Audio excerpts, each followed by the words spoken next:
we video to the public, and we video a lot of our meetings. So now a lot of the elders can't come out. Our galleries aren't as big as the stateside in Washington. So a lot of times we try to make sure that everybody has a chance to either view it right away or later. So with that being said, I just wanted to introduce our senators here. We have, of course, my name is Senator C.J. Stewart from the Black Lodge District. We have Senator Bryce Huggs from the Pryor District. Senior Senator Carlson Goes-Ahead from the Pryor District. Senior Senator Lawrence Deepcrane from the Pryor District as well. And then our senior senator, our elder statesman here of the legislative branch, Senator Vincent Crookedarm.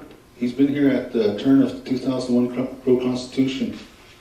Then we have Senator newly elect Paul Spladhorse, Senator newly elect Bryson Rogers, and back there, Senator newly elect Greg Three Irons of the Black Lodge District as well.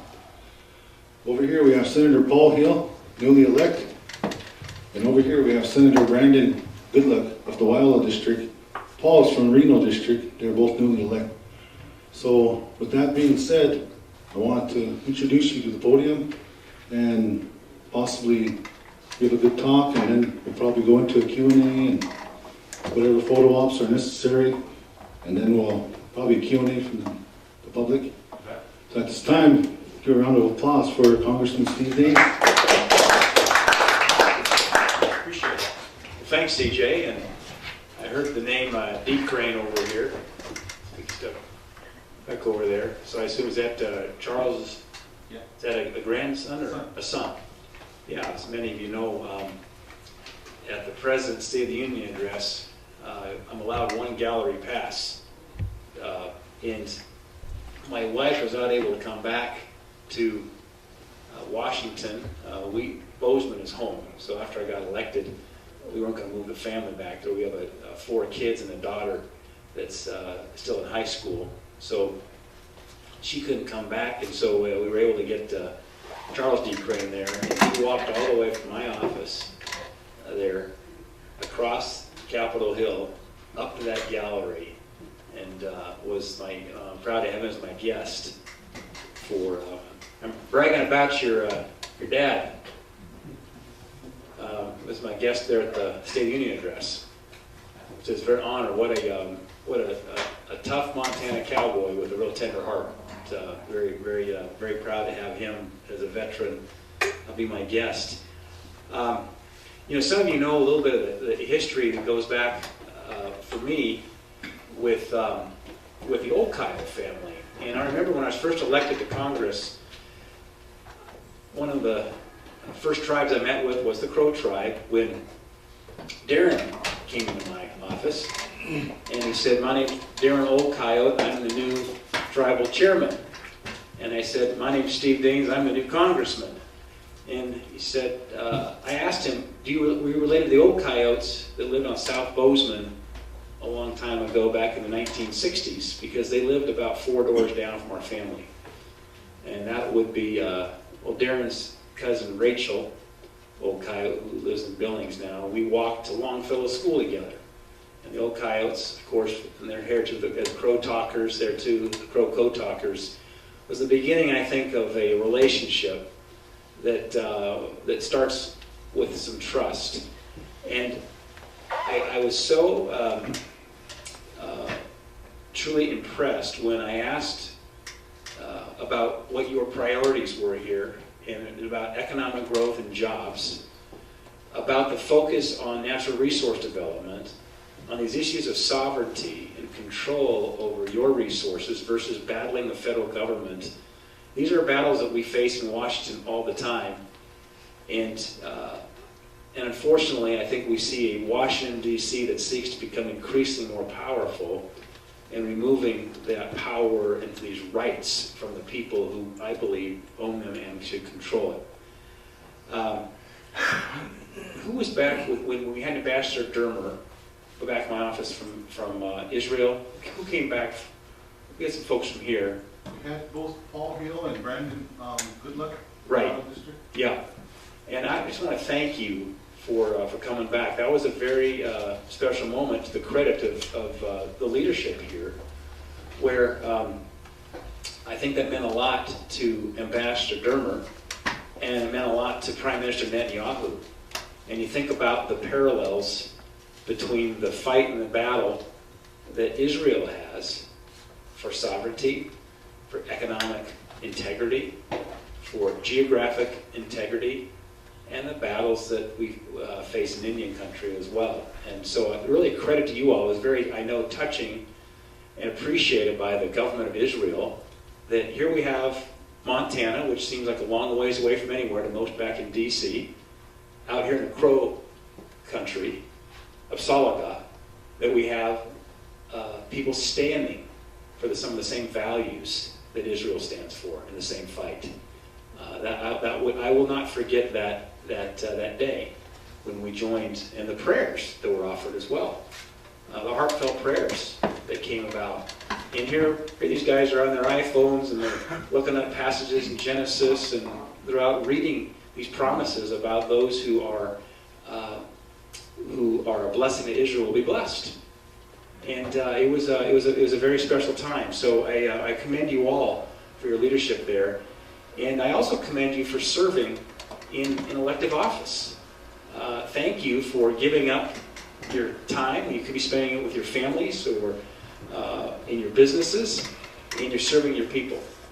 And our governments are only as good as having people who share the values, the concerns, and care about their communities. And so thank you for what you do. And it makes for better communities when we have better government. A couple of things, I'm just opening up for questions. I'd rather just spend more time hearing from you and just going back and forth on questions. But from many of the things I have heard from you all, the things we're battling on back there certainly is on energy and economic development. My concern is you get a lot of lip service back in Washington, but we need to get these results. You know, you've got your coal to liquids project, and I think there's some good progress being made there. But you're sitting on some tremendous opportunity for your future generations here that I'm battling back there, whether it's for Indian country, for other lands here in Montana, where the federal government wants to usurp its authority, its regulations, on top of the people that should be controlling those resources. The homeless housing project for veterans, I know it's something else we've been working with, some of the state funding as well as some of the affordable housing program of FHA, the FHL Loan Bank of Seattle that we're working on. One of the most important votes that I cast early on when I was back in Washington was supporting the Violence Against Women Act. That was something important, I know, in the Indian country, and I heard that from your tribal leaders as well. But it was a vote that many Republicans did not support it. But as I told the leadership back there, I don't go back there as a member ultimately accountable to the Republican Party. I'm there accountable to the people of Montana that sent me back there to serve in the first place. And it was very helpful when I got the input from Indian country. I mean, if we're going to stand for those who are most vulnerable, the preborn, the elderly, the disabled, you know, it also includes tribal women as well. And that was very helpful for me to move me in that process to cast a solid yes vote for VAWA. But I'd just like to open it up for comments, questions, and I want to thank you for the dialogue that we've had over the last 15, 16 months, and also being very respectful of the legislative branch of government here. As you know, Amanda, thrilled to have her on board here as our liaison in working with the leadership here. So please put Amanda to work. She works for you. It's called the People's House. After all, back in Washington, the office I have it's not my job, it's not my office, it's yours. It belongs to the people. And so we want to make sure we are serving you, because government is supposed to be that way. It's supposed to serve the people, not the other way around. So let me just open it up for questions and anything you want to talk about, any comments, and be happy to go from there. Yeah, I'll start. Yes, welcome. My name is, everybody calls me Duke. And then, if you do get elected, I know that been back to DC, haven't been there. Sometimes it takes a lot of traveling to get things done. And going back there was a time when Senator Burns wouldn't even see us. I know that it's busy there. I know that it's busy, very busy. And didn't really see us, but we were talking with the chief of staff at that time. Kind of pretty biased at that time, and I know that, but I appreciate that you can come out and talk to this branch. But one of the things that is very important, I believe, to from the Indians' perspective is, we got a lot of when we talk about the economics development here, there's a law that within the reservation, it takes $6,000 to drill a hole. Yeah. Right. That I don't like. Right. Whereas, we're trying to develop and help ourselves. I know we always talk about when we develop within the reservation, people tend to think it's going to only serve the Crow people, but look at the Bakken, it's serving more than the tribe itself. I always know this, that it's going to serve the non-Indian as well as you get these developments going, because there's going to be so many people working. I see that, so why try to put a stipulation from the tribe, Crow tribe, putting that law of $6,000, and then off reservation it's just $100 to drill a hole for the oil. That's not right. I mean, we want to move forward, and I don't know what the thinking is back there sometimes, what their reasoning is, but that has to change. That really concerns me. And I know the state of Montana has in the Constitution about the Enabling Act. In the Constitution, it has an Enabling Act that whatever the tribe does, they're not supposed to interfere, but help us to do the development. I mean, it's an arm's length, is what it says, but they still tend to put taxes on us when those taxes can be better used bringing services to all the Crow people, but as well as to those that aren't, within the reservation. So that's very unfair, but that's a different politics in the state government as well, which I know, but the Enabling Act is there. Yeah. So, but I can go on and on with other things, other issues, but I'm going to give some of these guys some. But that Enabling Act is really something that people don't know. So let me, Duke, you brought up a couple points. Let me try to quickly respond or give some thoughts on one. First of all, about accessibility. It's interesting sometimes in politics how behavior changes after elections occur. Yeah. And one thing we have strived very hard to do is that I ran as a candidate first of all, and then we won in November 2012, and now I've served as elected official for the last 16 months. I guess the proof of the pudding there, Duke, could be chat with other tribal leaders around Montana and ask how accessible we've been, making sure that when they come to Washington, D.C., they're seeing me face to face and not being, with a staffer or someone else. We really work hard. And I recognize the fact, frankly, Republicans have done a poor job in general of reaching out to addressing issues in Indian country. And in fact, there's a national article out today that I was interviewed in E&E where I made that point. And what something's got to change here is helping. We've got some guy, we got like Tom Cole in the House. Tom is, we have two tribal members in the Republican side of the House, Tom Cole and Mark Limon, both of Oklahoma. And so we're trying to build more of a coalition of Republicans who are sincerely trying to work with and help address the issues in Indian country.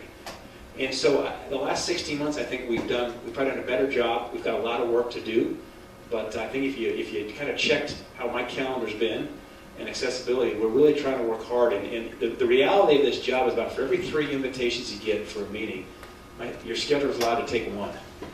Just because you just have this many, you represent a million people, I can tell you we have prioritized our tribes in Montana. It's 6.3% of Montana.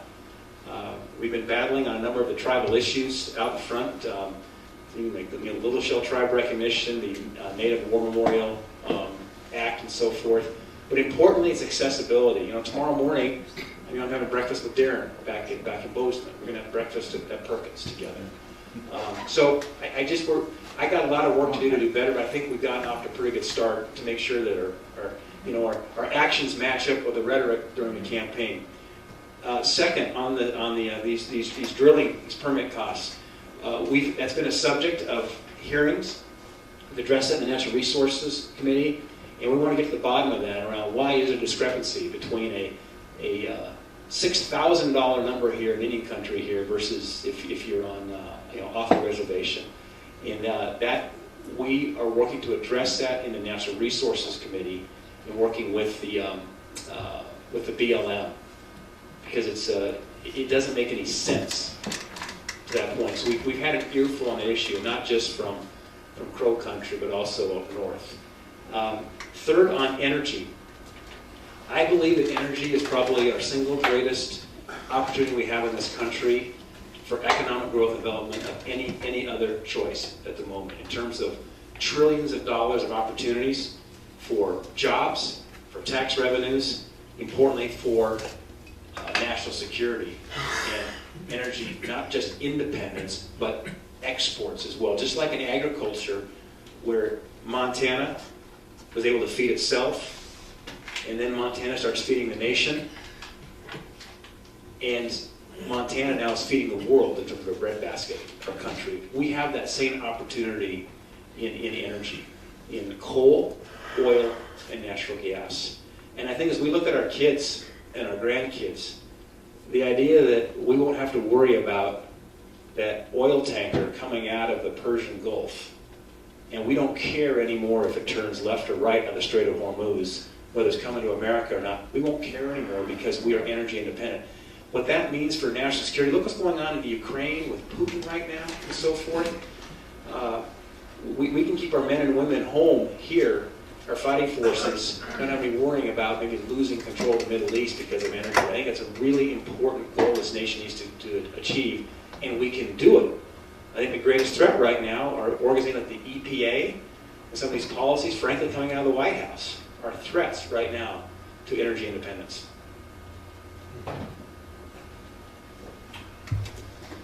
CJ.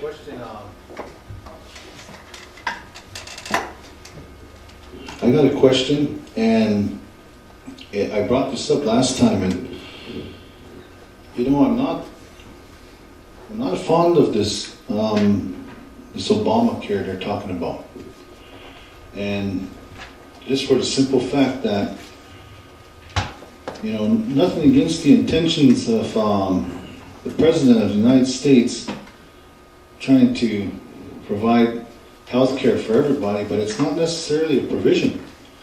It's more of a, you have to, or you're going to get taxed and penalized. And the year after that, your penalty will be doubled. Third year after that, your penalty will be tripled, and so forth. Now I understand that, natives, they're working their ways through this to where there's possibly going to be some exemptions. But the fact of the matter remains is that as a treaty tribe, the Crow tribe and other treaty tribes, we've already prepaid our health care. We've already prepaid our education. We've already, with the land cessions, 1882, the 1890, the 1904 land cessions, and a lot of those were to allow our children to be part of public school and health care in our treaties. And so when that issue comes about, we have the Indian Health Service, and right now, I'm not saying Indian Health Service is any good either, but if in the spirit of strategy, if the president really wanted everybody to take on Obamacare, Let him live in the shoes of the American Indian under IHS, and then the American public would gladly accept Obamacare. Because right now, on any given day, we get shoddy care over there. We don't get good help. We don't get the proper help. The normal is right here, and we're below it. And then they want to take a 5% shot at everything straight across the board and even put us even further down along the lines. All we ask is equality.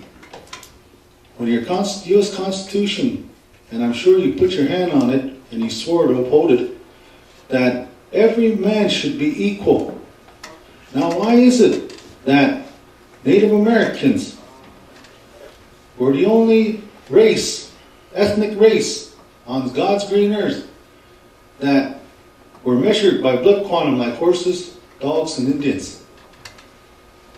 And here we are. We're stuck with an issue of IHS, where if you did have insurance, they would charge that first, and they would save those dollars, and they would probably go someplace else, wherever it's going to go. So it's a violation of my treaty rights. So when Obama says, hey, you're going to get health care, you're going to get insurance, and then come to find out, we're being forced. The public, granted, I would like the best care for my family. I would like the best care for myself. But the thing is I think if they want to make something happen, then they should put us equal with everybody else. Right now, we have the worst health care. Even the prisoners in the prisons, murderers, rapists, serial killers, get 3 hots and a cot and better health care than a Native American. And we're the first Indians. We're the first Americans. And I think that's unfair. And so, anyway, as far as that's concerned, on the issue of accessibility of our resources, I want to make a suggestion to you, Congressman, when you become senator. I want you to go out there and advocate for Native America, because right now, non-members, when they go and they access their minerals off the reservation, it takes 3 to 4 steps just to get to that, to get to the mineral, just to get to the availability and accessibility to be able to get to that mineral. Whereas for a tribal member, you probably heard this before, it takes us 49 steps to get through the bureaucratic red tape. I mean, if we really want to save some bureaucratic dollars and kind of shave some political pork right off the top, then why don't we shave off 45 steps and make us equal so we can access our minerals, and then that way we can be self-sufficient. Well, CJ, you bring up some very profound points. And I think we've seen over the history of government, beyond even the history of the United States government, is a government that moves into a position which is starting to give everybody everything, eventually takes away something from the people, and that's their freedom. They lose their freedom.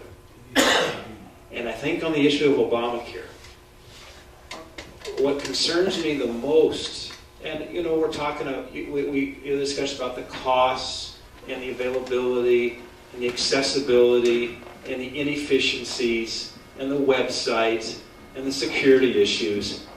Ultimately, what concerns me the most, and you touched on it, is the loss of freedom. Where the American people, and here in Indian country, you're losing your freedom of your choice around what care or system you want, instead of having the government tell you what you must have, or the IRS is going to fine you. Wait till these fines start coming out from the IRS. Because you're not doing what the government is telling you to do on a very personal issue, in my opinion, and that's called health care. And so this is a fundamental question. And so the reality is, Obamacare is not going to get repealed politically, not until this president is finished in his last term, which would be January 20th at noon in 2017, but who's counting? And so up until that point, I think we need to offer the American people the choice of freedom. If you want Obamacare, sign up for it. If you don't want Obamacare, then you can do something else. But I think when you take away the freedom, this is what this is what the people had in this country much more years ago. We're losing our freedom. Whether it's in Indian country or outside of Indian country, the American people are losing freedom. And I start with that principle. And when people have choice, it drives better outcomes for you personally, and it drives better outcomes in the process, instead of somebody telling you, this is what you must do. I appreciate that. I figured if it was any good, Catherine Sabelas would stay on as the Secretary of the Health and Human Services. So we've got Senator Hill over here. Good afternoon, Mr. Steve Daines. I was kind of wondering, 1871, Congress ended the treaty-making process with Indian tribes. I wonder if there's any possible way we can reopen that? You've got a lot of history on that, looking at it too. I would truly, would you help me on that? Give me your perspective on that, around what the question is behind the question there. Because obviously you've got some thoughts. I'd like to hear more. You look at what Senator Stewart, they're talking about, he's talking about, this healthcare, this land we gave up, all that kind of stuff. In your Article 6 of the United States Constitution, in there's a clause there that states that, we stand by these treaties and stuff like that, so, we gave up a lot of land to, to get this free healthcare, education, and whatnot. So is the question more about ensuring, honoring the sovereign nation-to-nation treaty, the original commitments, or is it about reopening discussions here and renegotiating the treaty? Yeah, renegotiate. I don't have a lot of expertise in that, to be honest, and would like to learn more around what, where the appetite is, where the next step in the process is. Honestly, I don't have a lot of background there, and would certainly have to get the perspective here around, one, the process, and two, what specifically you'd want to be looking at as it relates to negotiation. Healthcare. Healthcare side. Yeah. And I've had a lot of discussions about some of these commitments that were made, treaties about, and Darren's mentioned that, and others in this room as well to me about that, around where that all goes next. Around there was a treaty, there was a commitment, and where's it at, right? But I look at it though as I am an elected official now, representing the people of Montana, but I am your voice in the United States federal government, Congress. And treaties are a nation-to-nation negotiation. This gets back to the fundamental issue of sovereignty. And either it's a nation-to-nation sovereign agreement or it's not.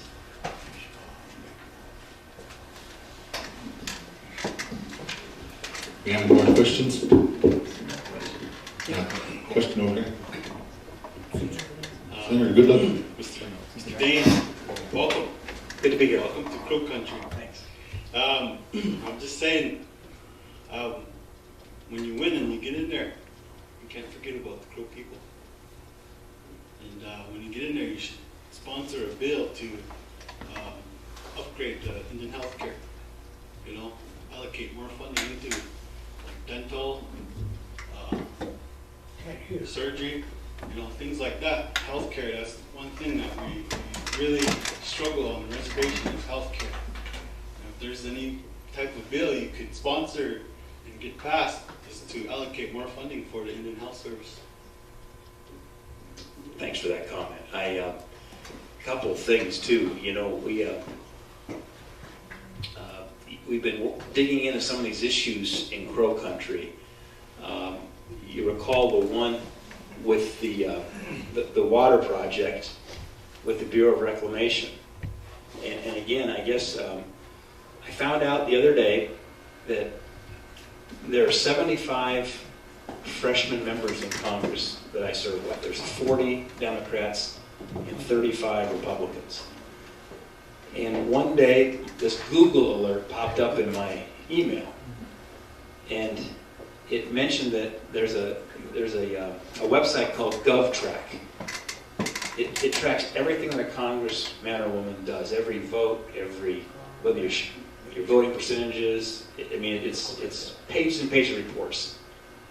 And I found out that they ranked me the most effective freshman member of Congress of all 75, Republicans or Democrats, as measured by getting bills through committee. Because so often I'm finding back in Washington, here's how it happened. What they do is they do something, they issue a press release that says they did something, but they really didn't create any results or any benefit. It just was the purposes of getting a news story. I can tell you a couple of examples here directly with Indian country and the Crow tribe. When I heard from you all and from Darren and in your leadership that the Bureau of Reclamation was not reimbursing you for your water project because they didn't have the agreement put in place. So I said, well, why is that? They said, well, we're not sure. And the agreement was supposed to have been signed by October 1st, and now we were turning the corner at the end of December. I remember we had a discussion with many of you when I was down here. And so I said, I want to have a meeting with the BOR in Billings. And within 72 hours of requesting the meeting, the agreement got signed, just by requesting the meeting. And so we got word from your team here that we got the agreement signed, so we're going to get paid.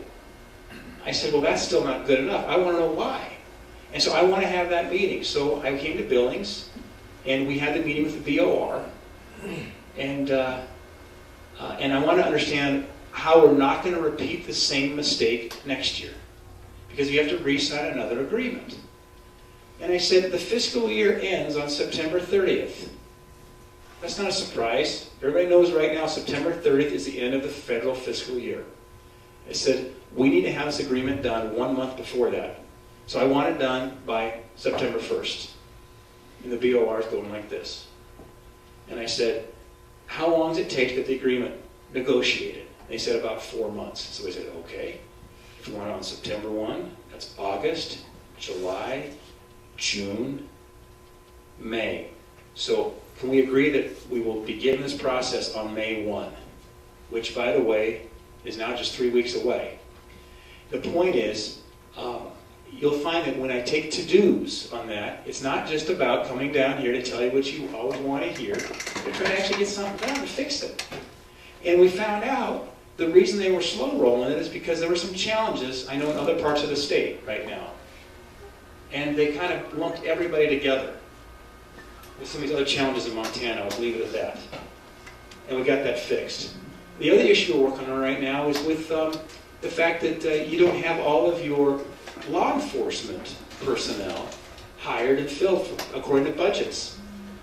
And we started finding out we've got men and women who serve with top secret security clearances in Iraq and Afghanistan, and they come back here and they can't get through their background check without taking 6 to 12 months. Now, to me, that's crazy. While at the same time, we should have 10 patrol officers out, we only have 5 or 6. And so we're chasing that down right now with both BIA and the Office of Personnel in Washington. I have it in my office to try to get some of these things fixed. So I'm one to look at it. I was trained as an engineer. I'm a chemical engineer from Montana State University. I'm not a lawyer. Lawyers learn how to win arguments. Engineers learn how to solve problems. And I guess what I'll always try to give you is a, sorry for my attorney here in the room here. Jay didn't hear that. I did, yeah, right. You know, we gotta love the lawyers. You know, we're not against lawyers. We need lawyers. For after all, you guys are lawmakers, so you need to have lawyers, right? I'm not against lawyers. But the point is, DC is full of lawyers. And when we look at the Cobell settlement, there's another one. I've been traveling around the state, hearing about from Indian country, getting an earful on the Cobell problems.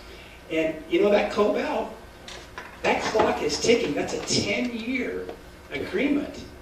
At the end of 10 years, those dollars go back to the federal government.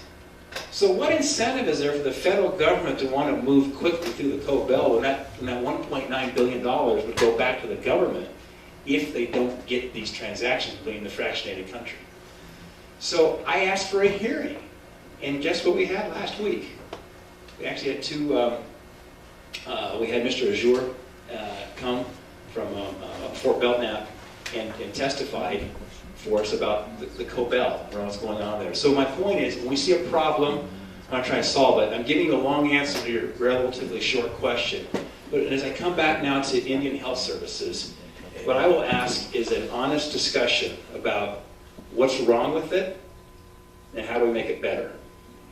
And that's where I'd like to start that dialogue, get into specifics around what's broken and what we have to go here to make it better. Okay? We got Senator Goes Ahead over here on this side of the room. Yes, thank you, Senator Stewart, Congressman Daines. Appreciate you taking the time to stop here.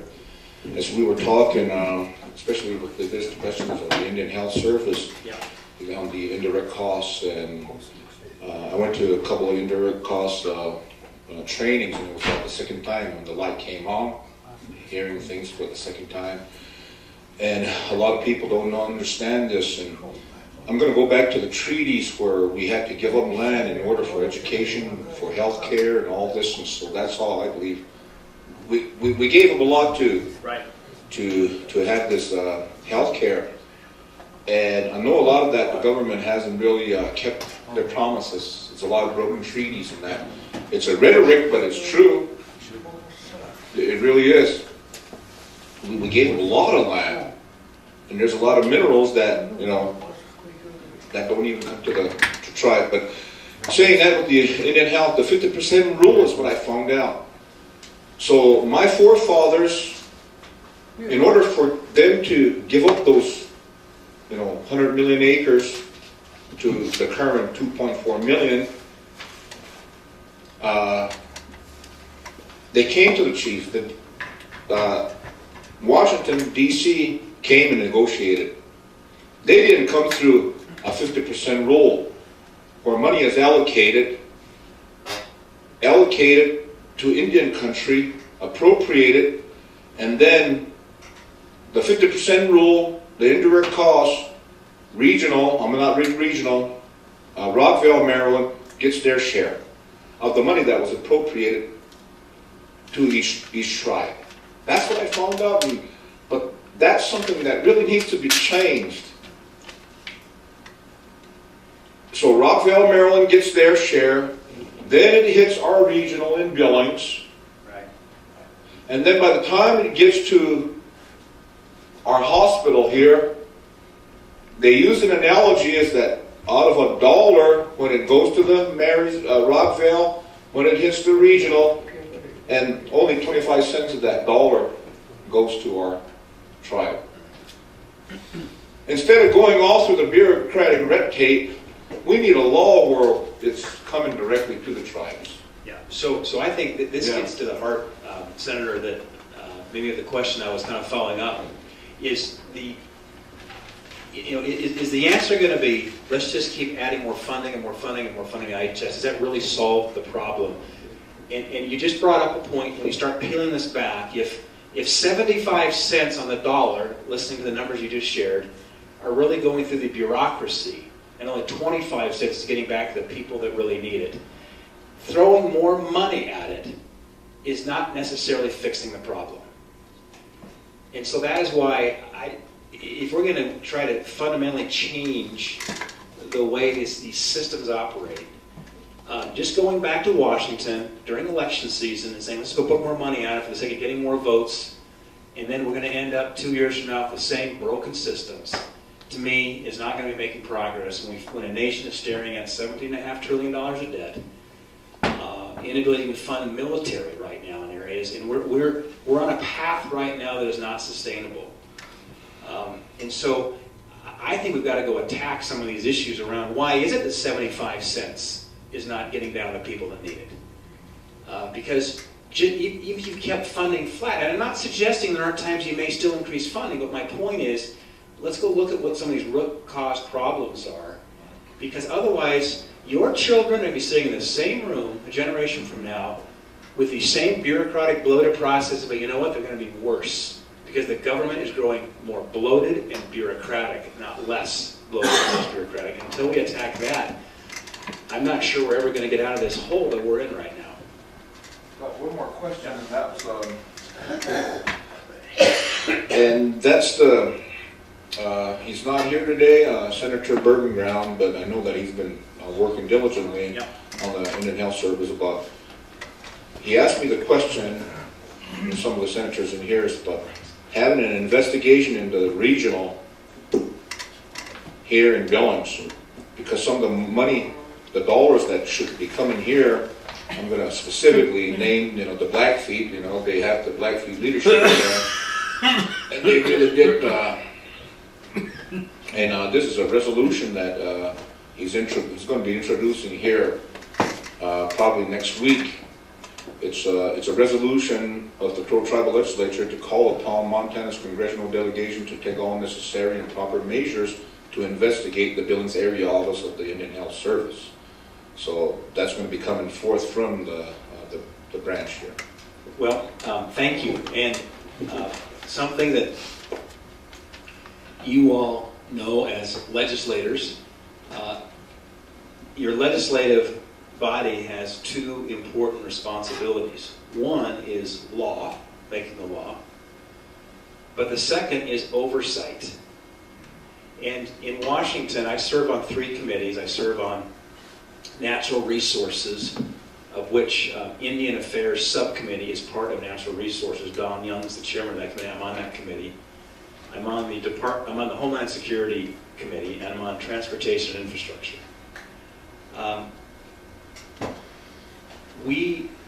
Last week we held 53 oversight hearings in Washington, D.C. across all the different committees. You may have seen some of them were on TV. The one was Lois Lerner, or Lois Lerner now, I think, is going to be, they're looking at her for contempt of court, the IRS official.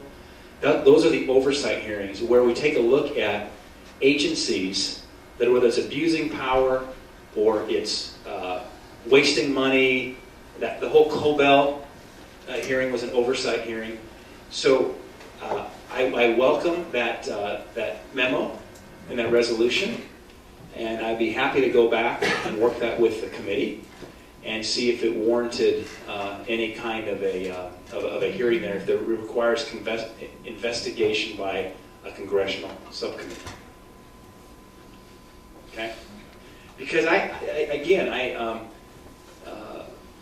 they say the definition of insanity is continuing to do the same thing and expecting a different outcome. And I just think we need to be challenging some of these programs, these processes, these bureaucracies.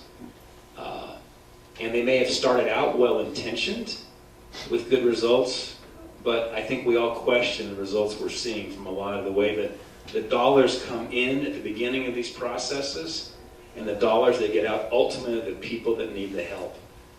And I think something's got to change.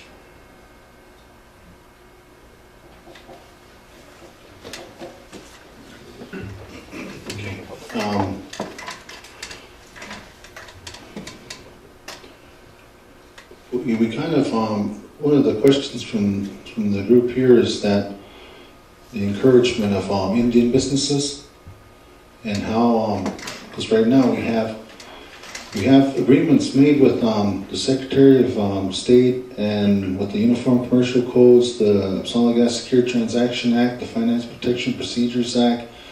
We have the Solid Gas LLC Act, and then just yesterday we passed the Corporation Codes. And so even with all these business laws in place, a lot of times in the state of Montana, the banks don't take a lot of these, it boils down to capital.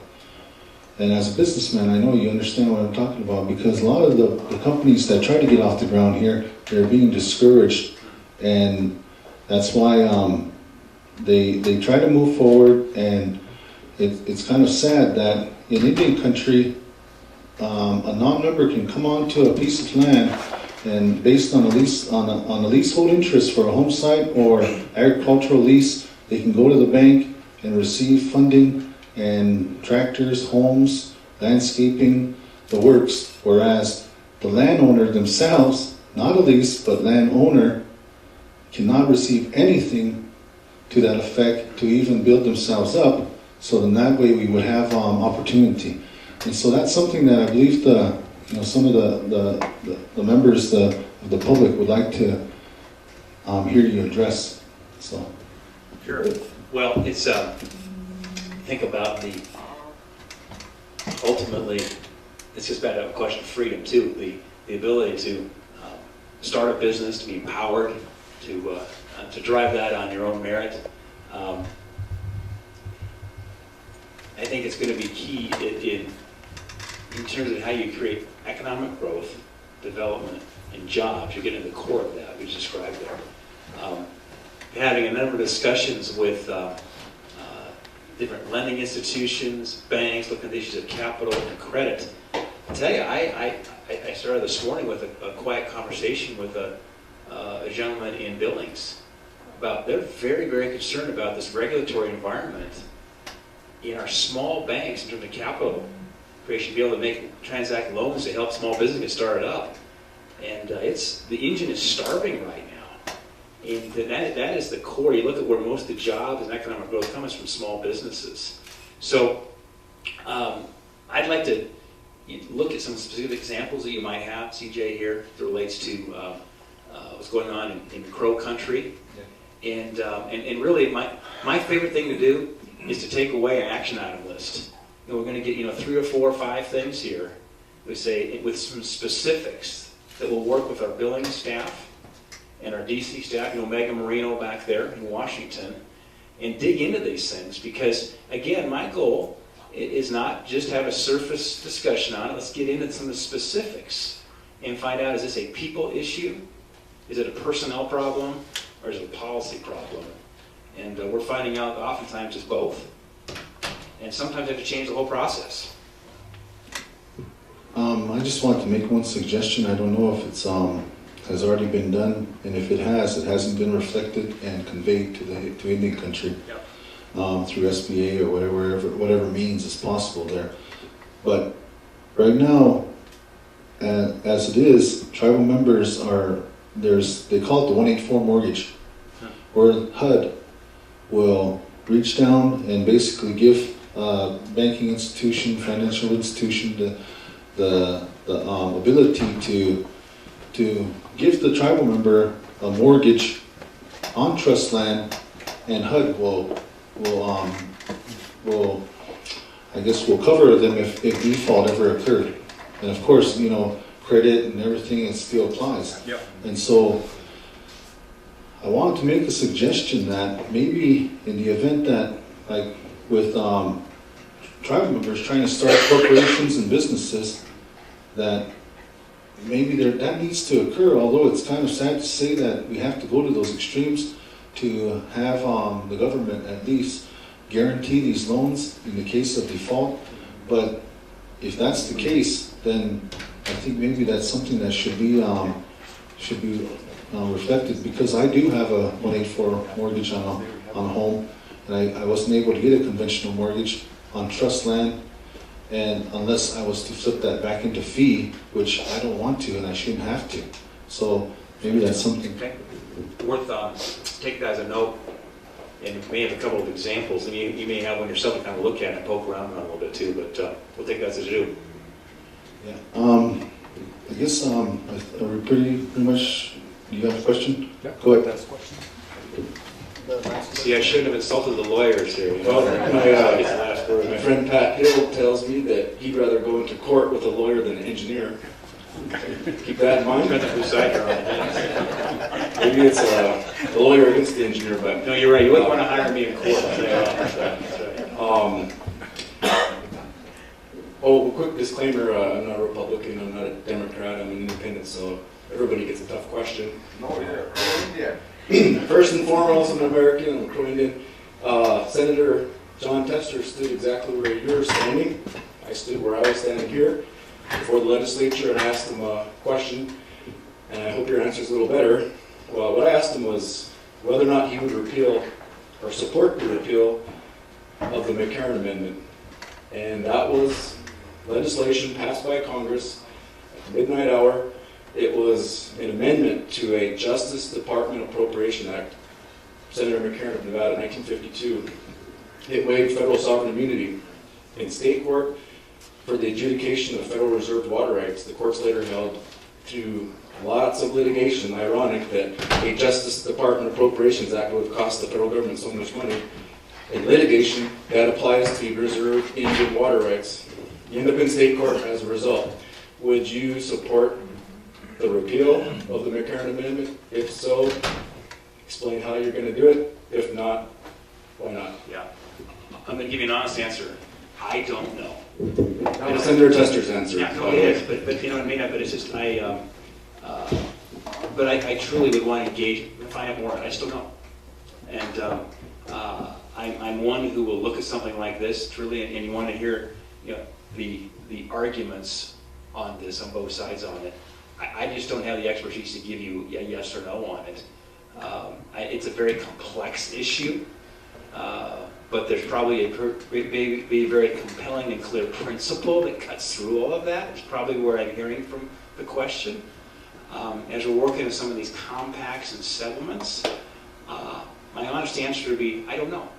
And I want to spend some time becoming a better student on that and come to an opinion on it one way or the other. I'll write you a letter. Okay, that's my honest answer. I could guess, but I'm not going to guess. It's too important issue to guess. Appreciate it. Yep. Do we have, I think are we done? Questions? You got a question? Good afternoon, Congressman. Thank you for being here. I know how difficult it is to get from DC to here and job here in the public. We appreciate it. Also, I'd like to say that during the 70s, I worked for Congressman Udall in DC with Frank Duchesneau, who was chairman of the House Nuclear and Interior Affairs Committee. Understanding legislation also is that there's a lot of things we did in the 70s that took 20 years to implement. Yeah. To come about. It's just the way it rolls out. Also, in the clarification, but also confirming, Senator goes ahead, he speaks of the Enabling Act of November 11th of 1889. But prior to that, you had the Organic Act and the Territorial Act, where Montana, in order to become a territory, the Organic Act and the Enabling Act had to relinquish any and all authority it had over Indian tribes in order to become a state. Also dealing with, from treaties into that of acts of Congress, the problems that we face as Indians, I believe, were greatly done by that of the United States government, indicating their trust responsibility to the Indian. Also, part of bureaucracy is democracy. And I believe in regulations and rules. I believe that we have to abide by them and follow them under policy, but under the law. Within the Water Compact and its passing, and through the implementation of the funding in that, being that of trust monies and also federal dollars, your responsibility and appropriations of those monies are to 385 million people. Because that's each and every one of us, that's our money. We want to make sure that regardless as to being the Crow tribe of the federal government within the Interior Department, that is complied with and followed closely. So that at this time we get to implement those funds in the correct manner in which they were legislated to do. And correctly adhere to and follow through within those guidelines set forth. And you know that within the Water Compact and within the Capel case, within the legislation and court proceedings, that decision through the Capel and through the Water Compact, it starts off as probably, 20,000 pages? Like the Obama or the CARE Act will go from 4 feet up to 9 feet when they finally the HHS gets to implement all the parts of it. Our part as the public is to get to participate as a body, but through you and through the congressional delegation, to participate within the federal agencies, the implementation and the outcome of those. And having worked with the federal government and the National Park Service, I know for a fact, and we got letters from you guys, we had to answer in 3 days. So, there's appreciate that of you getting those done and using your office to the best interest, but also the obligation of the agencies to meet the requirements. Under that of the negotiations of the treaties is that they went from the body that was structured to the president, whose delegated authority to the U.S. Senate, that then came about to be in the Interior Department. And as was pointed out by Senator Stewart, is that it's odd in that as we as people are considered almost second citizens in our home country. What agency do we belong to?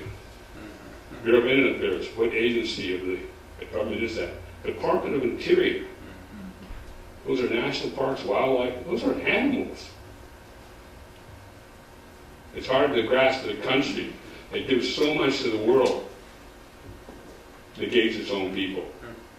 Also, I appreciate that with your introduction to the people from Israel, is that, 1948 in San Francisco with League of Nations, it was the U.S. who obligated themselves to set themselves, Israel aside as an independent nation. In 1948, we were the deciding vote on that. Every other country passed except the United States, therefore obligating us economically, politically, militarily. And it's a strategic point why we offer that area. The same way as the Crows, within the Friendship Treaty, and those treaties are part of that, in the Friendship Treaty, the United States came to us. We didn't go to the United States. They came to us because we were the power in the region, trade and militarily. They came to us. You're friends, scouts, and allies of the United States. You're a treaty reservation. We gave up so much, 64.4 million acres for 2.2 million. In order for the passing of the rifles, the United States government, through symbolism, which this country is great upon symbolism, this is our weapon that protects us. This is our weapon that provides our food, our shelter, our clothing. Now it's your responsibility, Mr. United States government.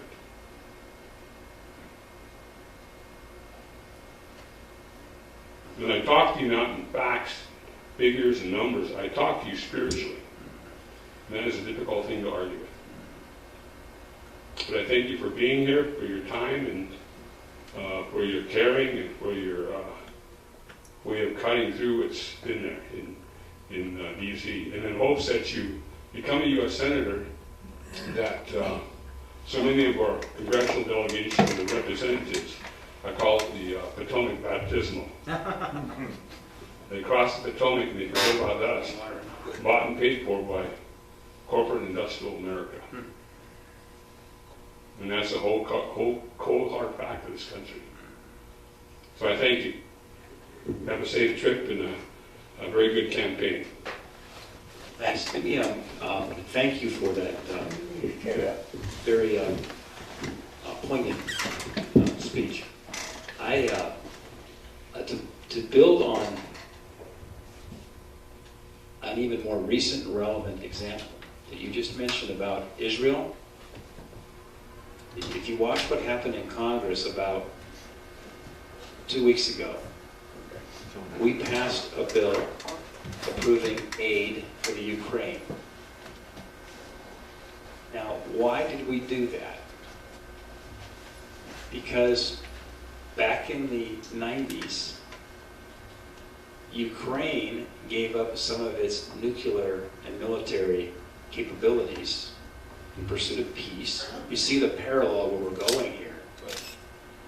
And the U.S. committed to the people of Ukraine because they were concerned about certainly what was going on with the breakup of the Soviet Union.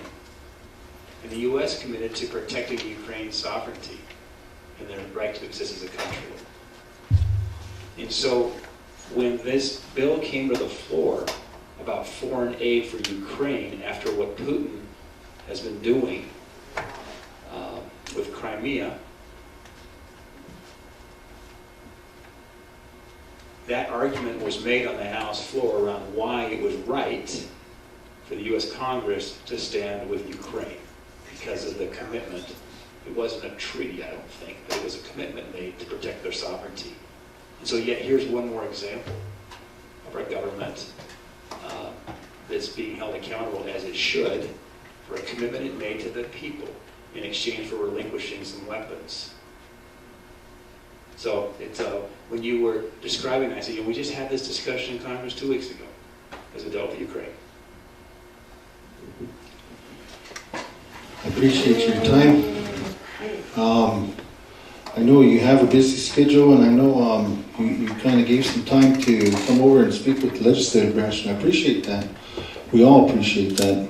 And I guess a lot of the discussions here, like we said, we could go on for a while. And every one of them would be valid.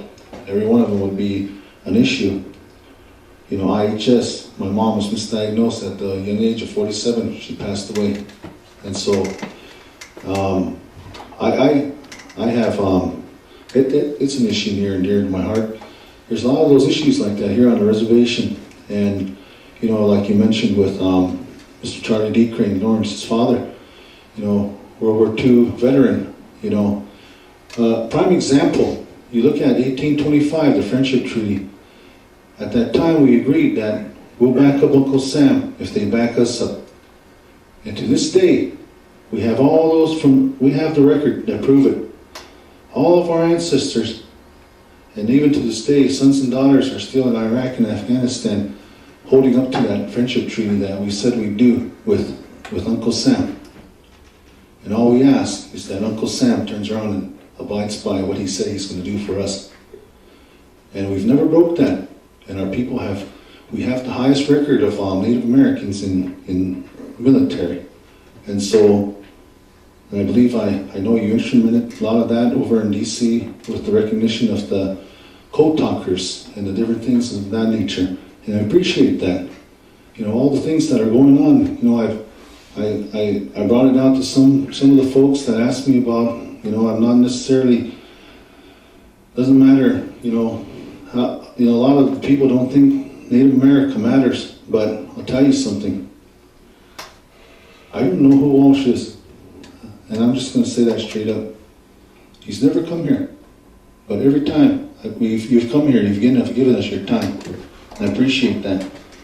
And I've conveyed that to others, that you sat with us for 4 hours in the chairman's office, and we visited. We talked about different things. I handed you an idea because of the Israel bill, and I thank you for that. At the time, I know I was part of the process of going up there in the tour and all that, and bringing that over to Israel, the embassy, and through all that, it got done. Regardless, we were stuck here with a flood. Still have sandbags all around my house. Nevertheless, Robert Zoll, Pastor Zoll, Ben Shelley's pastor of Navajo Nation, the one that went to Israel, got a hold of me. They want to come here. They want to talk to the Crow. And those relationships are starting. And so that's going to happen. And they want to take another trip. I guess at that time, Ben Shelley, they didn't take no tribal dollars to go to Israel. It was purely, the Lord opened those doors.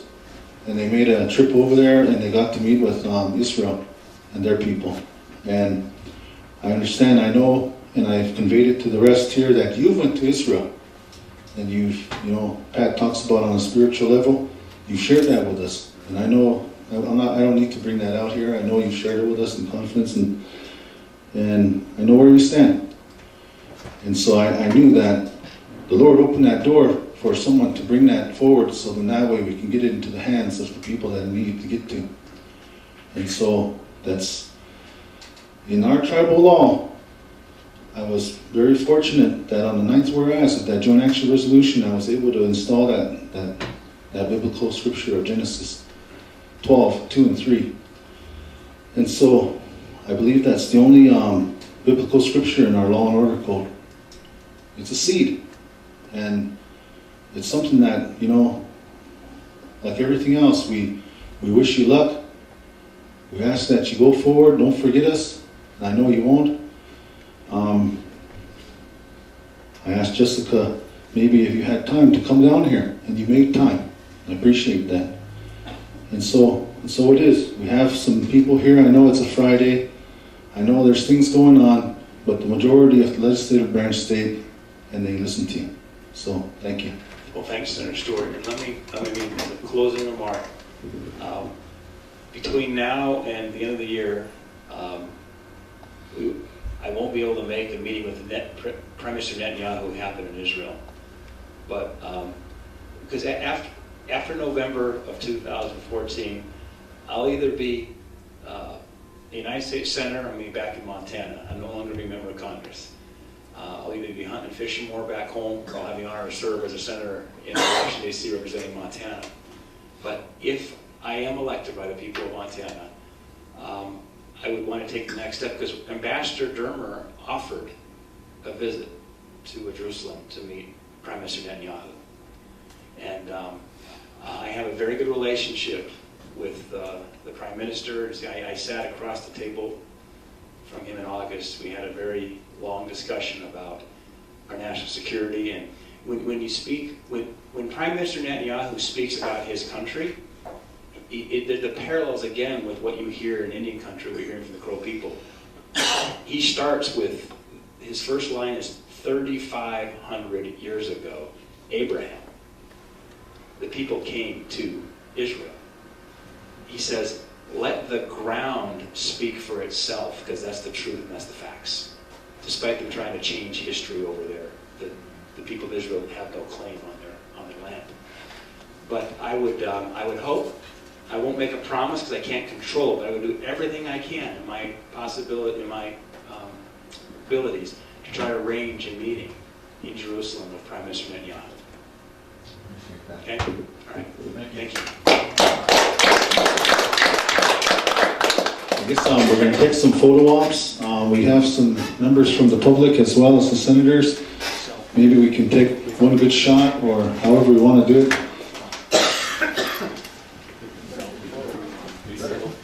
Why don't you, Senator?